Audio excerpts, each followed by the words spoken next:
Esse vídeo eu não vou me importar que fique muito grande, aliás, um pouco grande, não tão grande, porque é um assunto muito importante.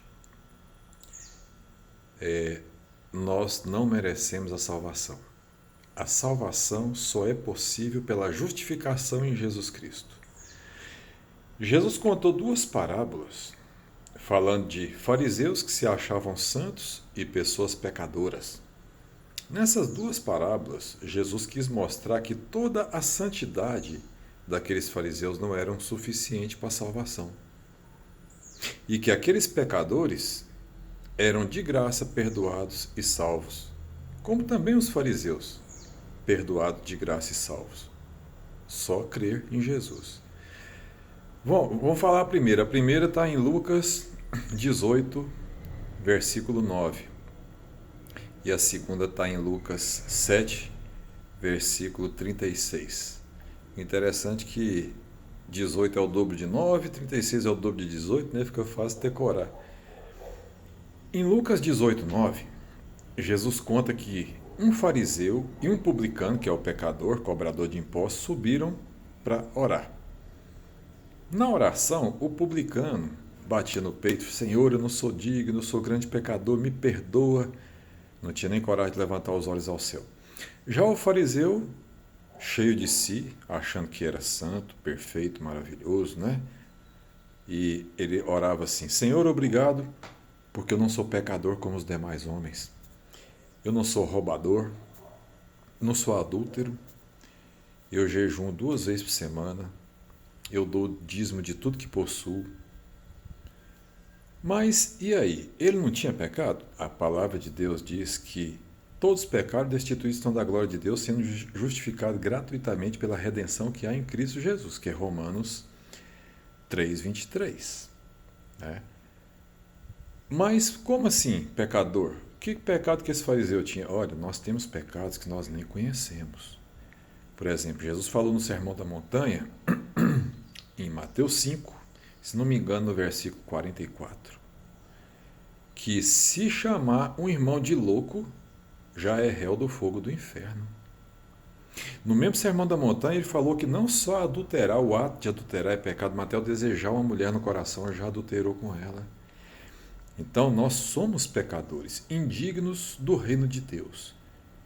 Mas nós somos justificados pela redenção que há em Cristo Jesus. Certo? Já na outra parábola, que é Lucas 7:36, ele foi convidado para almoçar na casa de um fariseu que não o recebeu muito bem. Naquele tempo tinha o costume de dar o beijo, que é o ósculo, lavar os pés, ungir a cabeça, e esse fariseu não fez nada disso com Jesus. Mas chegou uma mulher pecadora com um vaso de unguento de alabastro, algo muito caro, um perfume muito caro, um unguento muito caro. E ela ungiu os pés de Jesus, porque naquele tempo ele sentava, não era na mesa com cadeira alta, ela sentava em seus pés e ficava para trás. Né? Ela ungiu os pés de Jesus e chorava e regava os pés de Jesus com lágrimas, e enxugava com os cabelos. Né? E aquele fariseu, vendo isso, falou assim: se esse aí fosse realmente um profeta, ia saber que essa mulher é pecadora. Mas é claro que Jesus sabia. E Jesus fez uma pergunta para ele, falando: Simão, uma coisa eu tenho a te perguntar. Duas pessoas deviam. Tinha um credor que tinha uma dívida com duas pessoas. Uma devia 500 e outra devia 50. Não tendo com que pagar, os dois foram perdoados. Mas quem fica mais agradecido? Aí o fariseu, claro, a lógica é quem devia mais, quem devia 500, fica mais agradecido. E Jesus falou: disseste bem, porque esse fariseu é aquele que devia 50. Ele não ficou muito agradecido e não recebeu Jesus muito bem. Então Jesus falou: oh, você não me recebeu com ósculo, com beijo. Não ungiu minha cabeça. Não lavou os meus pés. Mas essa mulher, que era uma grande pecadora, que é a que devia 500, ela ficou tão agradecida que ela ungiu os pés de Jesus com aquele unguento de alabastro. Ela lavou os pés de Jesus com lágrimas e enxugou com os cabelos. Né? Então o fariseu não deu muita atenção para Jesus, e aquela mulher estava tão agradecida. Então Jesus falou assim, ó, quem muito é perdoado, muito fica agradecido. Quem pouco é perdoado, pouco fica agradecido. Aquele fariseu não necessitava de perdão? Com certeza, todo ser humano necessita de perdão e de justificação que há em Jesus. Ele só achava que não, mas ele necessitava também. Aquela mulher necessitava de perdão? Sim, ela sabia que necessitava, ela sabia que era uma grande pecadora e por isso ela ficou muito agradecida, né? Então, moral da história: toda a nossa justiça, como diz em Isaías 64, versículo 6, é como o trapo de imundície diante da santidade de Deus. Ou seja, eu posso até ser um homem perfeitinho comparando com outros homens, menos pecador comparando com outros homens. Mas se eu me comparar com a santidade de Deus, toda a minha obra não é nada, toda a minha justiça não é nada, é trapo de imundícia. E aí, como entrar no reino de Deus?